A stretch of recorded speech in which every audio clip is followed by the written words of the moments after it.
नाज़रीन इकराम अस्सलामु अलैकुम वरहमतुल्लाहि ताला वबरकातुहू। मैं हूं आपका भाई कामिल हुसैन। आप देख रहे हैं यूट्यूब चैनल क़ानून इस्लाम। आज मैं आप सभी हज़रात की खिदमत में एक बहुत ही शानदार वीडियो लेकर के आया हूं।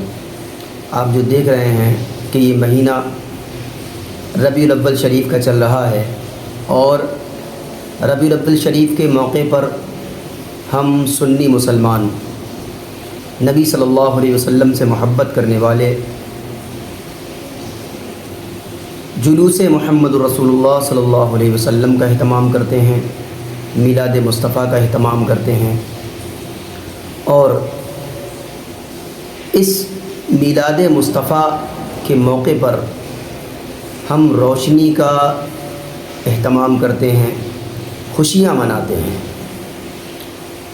लेकिन हमारी इस खुशी पर बहुत सारे एतराज़ात लोग करते हैं। आइए उन एतराज़ात के जवाबात आपके सामने रखने के लिए मैं एक बहुत ही खूबसूरत वीडियो लेकर के आया हूँ। आप इस वीडियो को देखें, इंशाअल्लाह ताला आपके जहन में जो बातें चल रही हैं वो सारी की सारी निकल जाएंगी कि हम सुन्नी मुसलमान ईद मिलादुन नबी की खुशी क्यों मनाते हैं, इसकी बरकतें क्या हैं। तो आइए देखते हैं ये शानदार वीडियो। साथ में ये भी मैं आपको बता दूं कि हुजूर पाक सल्लल्लाहु ताला अलैहि वसल्लम की मीलाद की खुशी क्या ये कुरान और हदीस से साबित है भी कि नहीं है, क्योंकि अभी ये 10 दिन बचे हैं 12वीं शरीफ को। एक बात कान खोल करके सुन ले, मैं कुरान और हदीस की दलाइल की तरफ आता हूं बाद में, लेकिन एक बात वजाहत के साथ कहता हूं। हुजूर पाक सल्लल्लाहु ताला अलैहि वसल्लम की विलादत बासआदत 12 रबीउल अव्वल शरीफ को हुई। असह रिवायात और अरजह रिवायात के मुताबिक हर साल हुजूर की विलादत की खुशी हम 12 रबीउल अव्वल को ही मनाएंगे, अगरचे किसी और की तरफ से, डिपार्टमेंट की तरफ से या पुलिस वालों की तरफ से जुलूस किसी और भी दिन निकलता हो, 12 रबीउल अव्वल को 12वीं ही होगी। हुजूर पाक सल्लल्लाहु ताला अलैहि वसल्लम की विलादत 12 रबीउल अव्वल शरीफ को हुई और ये कयामत तक डेट बदली नहीं जाएगी इंशाअल्लाह। और जो कुरान और हदीस की बात मैं अर्ज कर रहा हूं, सबसे बड़ी बात तो ये है, आप रसूल पाक सल्लल्लाहु अलैहि वसल्लम को खुदा समझते हैं या खुदा का रसूल समझते हैं? खुदा का रसूल समझते हैं तो फिर मीलाद मनाओ, इसलिए कि खुदा की मीलाद नहीं हो सकती। खुदा की मीलाद नहीं हो सकती क्योंकि अल्लाह के बारे में अकीदा क्या है हमारा? लम यलिद वलम यूलद, वो ना किसी से पैदा हुआ ना उससे कोई पैदा होगा। अल्लाह किसी से पैदा नहीं हुआ और अल्लाह के पैदा होने की कोई तारीख नहीं बनाई जा सकती, उसकी मीलाद नहीं हो सकती। और रसूल पैदा हुए हैं 12 रबीउल अव्वल शरीफ को। आपकी माँ भी है और आपके बाप भी हैं और आपसे भी लोग, आपसे भी बच्चे पैदा हुए हुजूर पाक सल्लल्लाहु अलैहि वसल्लम से। तो हम पूरी दुनिया में हुजूर की मीलाद मना करके शिर्क को तोड़ने वाला अमल करते हैं, शिर्क को तोड़ने वाला अमल करते हैं। कोई हमारी तरफ जो शिर्क का फतवा देता है उसे कान खोलकर सुन लेना चाहिए। मीलाद मनाकर हम बताते हैं हम मोहम्मद अरबी सल्लल्लाहु अलैहि वसल्लम को खुदा नहीं समझते बल्कि खुदा का रसूल समझते हैं। अगर खुदा समझते या खुदा के बराबर समझते तो हुजूर की मीलाद कभी नहीं मनाते, क्योंकि अल्लाह की मीलाद नहीं मनाई जाती तो हम रसूल की भी मीलाद नहीं मनाते। दोनों को अगर बराबर समझते नहीं, हम सुन्नियों का अकीदा ये है, मैं मानता हूं अक्ल वालो मेरा मोहम्मद खुदा नहीं है, मगर दिलों में ये नक्श कर लो कि वो खुदा से जुदा नहीं है। यह हमारा है। रसूल करीम सल्लल्लाहु ताला अलैहि वसल्लम की मीलाद मनाना शिर्क को तोड़ने वाला अमल है, शिर्क को खत्म करने वाला अमल है। और आपको एक बात ये भी बता दूं, हुजूर अकरम सल्लल्लाहु ताला अलैहि वसल्लम की विलादत जिस दिन हुई थी पूरी कायनात में बहुत कुछ तब्दीलियां आई थी, जो सही रिवायात में मौजूद हैं। बहुत तब्दीलियां आई थी। अरब उस वक्त जो रेगजार था, सहरा था, सब्जा देने लग गया, बारिशें बराबर होने लग गई। अरब में आज भी बारिश नहीं होती है, साल में 2-4 बार बारिश के कतरात गिर गए, अलग बात है।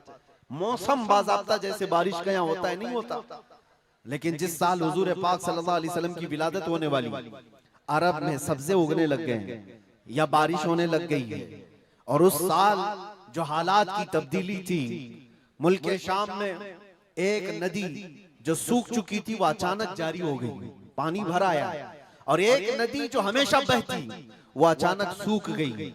एक आतिश कदा था 1000 साल से, जिसकी आग को बुझने नहीं दिया गया था ईरान के नुजूमियों ने, आतिश परस्तों ने, अचानक वो आग भी गुल हो गई। एक ही दिन में सब चीजें हो रही हैं।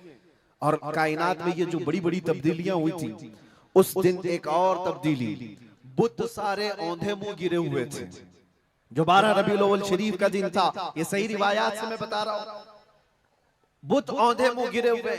लेकिन एक बहुत बड़ा मसला हुआ था, जिसकी तरफ इमाम अहले सुन्नत फाजिल बरेलवी रहमतुल्लाह ताला अलैह अपने शेर में इशारा करते हुए फरमाते हैं, क्या एक बहुत बड़ी तब्दीली ये हुई थी कि मुल्क फारस का जो बादशाह है किसरा, उसका किला इतना मजबूत था कि उसकी हिफाजत के लिए 1 लाख फौजी खड़े रहते थे, सिर्फ किले की हिफाजत के लिए। और वो किला इतना मजबूत कि उनका दावा था, उनका चैलेंज था कि इसको कोई तोड़ नहीं सकता, इसको मिटा नहीं सकता। लेकिन 12वीं शरीफ का दिन या सुबह के वक्त अचानक किले के अंदर जलजला आया और दीवार फट गई। और ऐसी फटी कि उसमें से एक आदमी जा सकता है, आ सकता है। आज भी वो शक्शुदा दीवार के साथ किला मौजूद है इराक में, जिसको किलातुल किसरा कहा जाता है आज भी। अब आप अंदाजा करें 2000 साल से वो किला आज तक मौजूद है, तो उस वक्त कितना मजबूत रहा होगा। उस वक्त किले के अंदर जलजला आया और तख्त उलट गया, दीवार में दरार पड़ गई। वो दरार आज भी मौजूद है। बादशाह हैरान और परेशान। दूसरे दिन सारे नजूमियों को बुलाया गया और पूछा गया कि ये क्या माजरा है कि इतना मजबूत किला कैसे ये टूट गया, या इसकी दीवार में शगाफ कैसे आ गई है। तो सारे नजूमियों ने अपने इल्म के मुताबिक जो नतीजा निकाला, बादशाह से कहा, दर हकीकत ये जलजला आम जलजला नहीं है, ये तेरी दीवार का टूट जाना ये आम सी बात नहीं है। हमारा इल्म ये बता रहा है कि इस रुए जमीन पर अल्लाह का कोई नबी पैदा हुआ है जो तेरी सल्तनत को खत्म करने वाला है। एक बच्चा अरब में ऐसा आया है, आई नई हुकूमत, सिक्का नया चलेगा, आलम में रंग बदला, सुबह शबे विलादत। उस दिन जो हुआ था उसको इमाम अहले सुन्नत क्यों फरमाते हैं, वो एक दिन की बात है ना।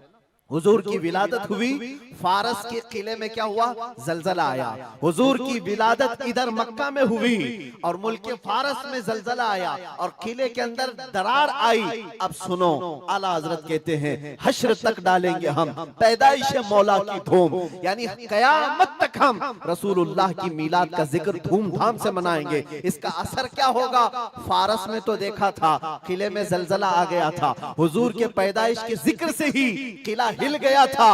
अब हम जब जब जिक्र करेंगे, मिसले फारस नजद के किले गिराते जाएंगे, मिसले फारस नजद के किले गिराते जाएंगे।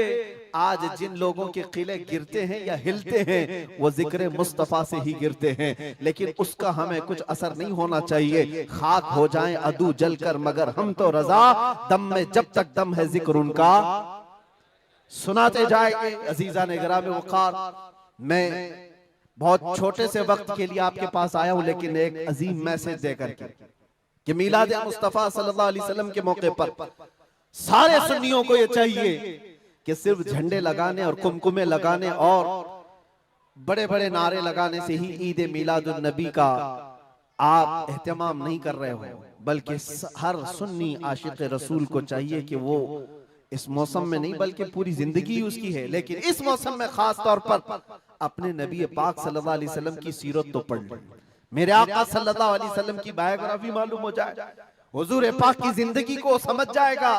तो मेरे अजीजों, ये हवाओं के झोंकों से उसका कभी कुछ बाल बेका नहीं हो सकता। जो नबी पाक सल्लल्लाहु अलैहि वसल्लम को पढ़ा हुआ है, वो तूफानों और आंधियों में अपना मजहब नहीं बदल सकता, वो लोगों की लालच पर अपना दीन का सौदा नहीं कर सकता। ये वही लोग हैं जो दीन के सौदा करते हैं जिन्होंने अपने नबी को नहीं पढ़ा। हुजूर पाक सल्लल्लाहु अलैहि वसल्लम को जिन आंखों ने एक बार देखा है, वो सहाबा की जिंदगी तो देख लें, उनको खोलते हुए तेल में भी डाल दिया गया, मगर दामन मुस्तफा से हाथ हटाना तो दूर की बात है, जुबान पर लफ्ज लाना भी उन्होंने कभी गवारा नहीं किया है। जानते हो, 3 भाई थे, ये कलयुगी में एक हिकायत लिखी हुई है, 3 सगे भाई थे, एक ईसाई बादशाह ने गिरफ्तार कर लिया। तीनों जवान थे 20 से 30 साल के बीच में। और बादशाह ने कैद करके उनको सबसे पहले क्या कहा, तुम अपना दीन बदल लो, धर्म परिवर्तन कर लो, मोहम्मद अरबी सल्लल्लाहु अलैहि वसल्लम के जो कसीदे गाते हो छोड़ दो। लेकिन देखो, याद रखो, उसमें से जब बादशाह ने ये बात रखी तो उन्होंने कहा, नहीं, हमारा दीन इतना सस्ता नहीं है कि हम तुम्हारी कैद में आते ही बदल डाले। उसने कहा, अगर तुम बदल लोगे तो मैं तुम्हें अपने वजारत में, सिपाहियों में बड़े मनसब पर रखूंगा। नहीं माना, ठुकराया। बादशाह ने क्या कहा, इसकी सजा तुम्हें भुगतने के लिए तैयार रहनी होगी। तैयार। बहुत बड़े एक कढ़ाई में तेल को लाकर खोलते हुए तेल में उसमें से सबसे बड़े भाई को डालने का हुक्म दिया। बादशाह ने जैसे हुक्म दिया, जल्लाद आया और उन 3 भाइयों में से एक को उठाया और खोलते हुए तेल में डाल दिया। अंदाजा करो, मोमबत्ती पर अगर तुम्हारी उंगली भी लग जाए ना तो चमड़ी जल करके निकल आए।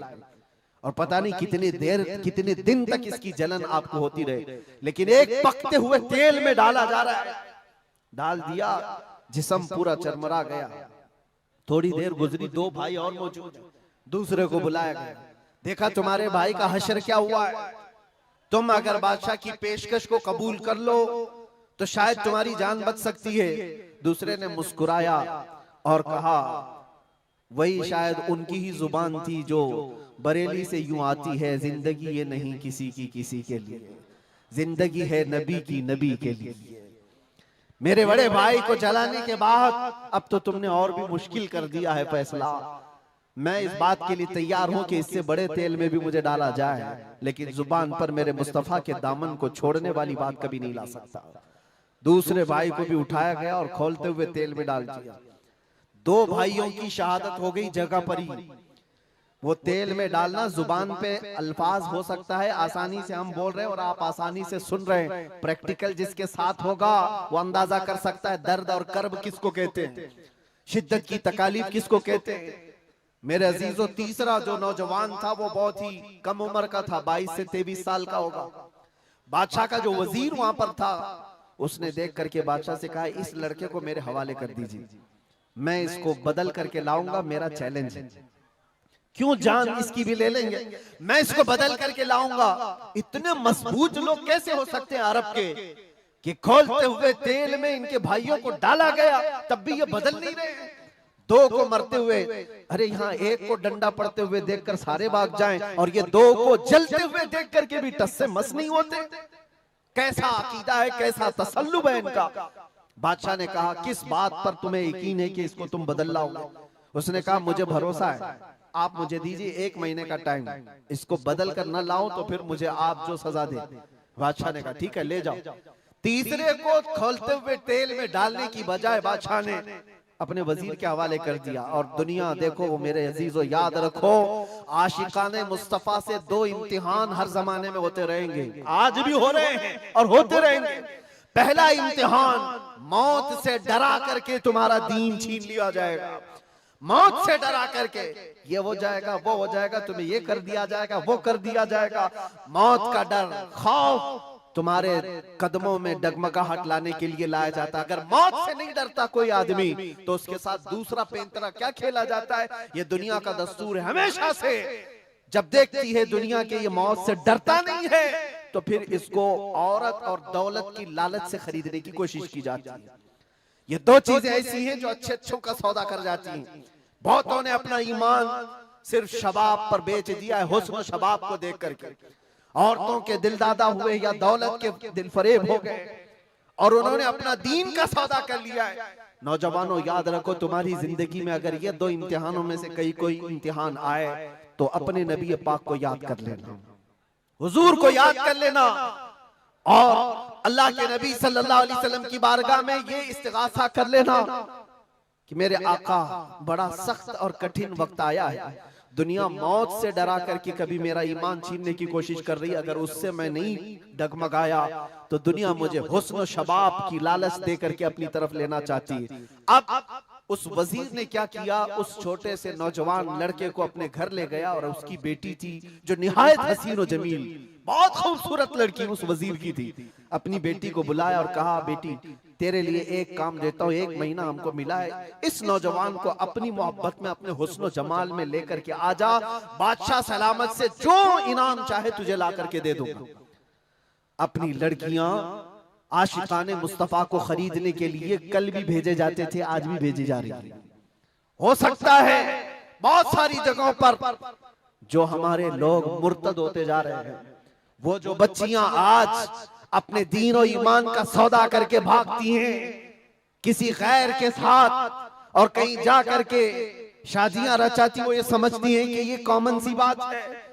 वो दीन बेचने वाले लोग हैं, उनका हिस्सा दीन इस्लाम में कुछ नहीं। कल कयामत के दिन देखना, तुमने अपने नफ्स की खातिर एक गैर मुस्लिम के साथ भाग करके निकाह किया, चाहे वो बेटी हो कि बेटा हो, अपने दीन से सौदा किया है और गद्दारी की है। कल कयामत के दिन मुंह तो अल्लाह को दिखाना है, हुजूर की शफाअत के बगैर तो कुछ होना नहीं है।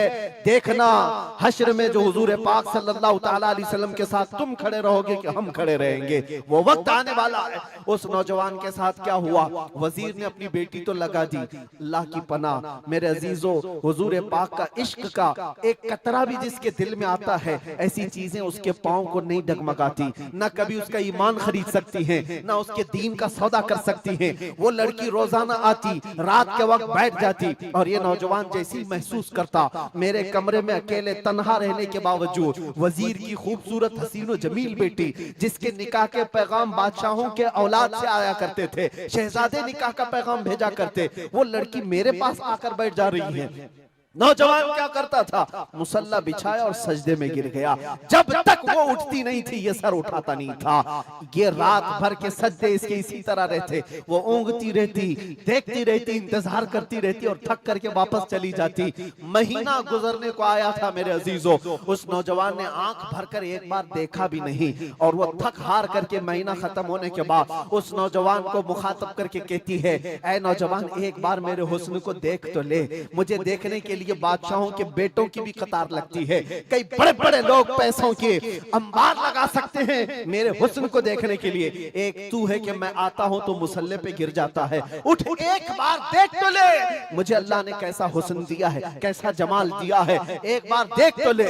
उस नौजवान ने आंखें झपकाए बगैर, पलटे बगैर जवाब दिया कि ऐ खातून तू अपना ये हरबा इस्तेमाल करना बंद कर दे, ये तेरा काम मुझ पर चल नहीं सकेगा।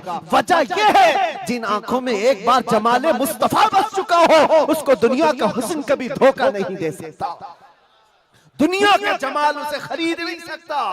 वो खातून उठ गई और जवान की इन बातों से उसके दिल पर ऐसा वलवला तारी हुआ।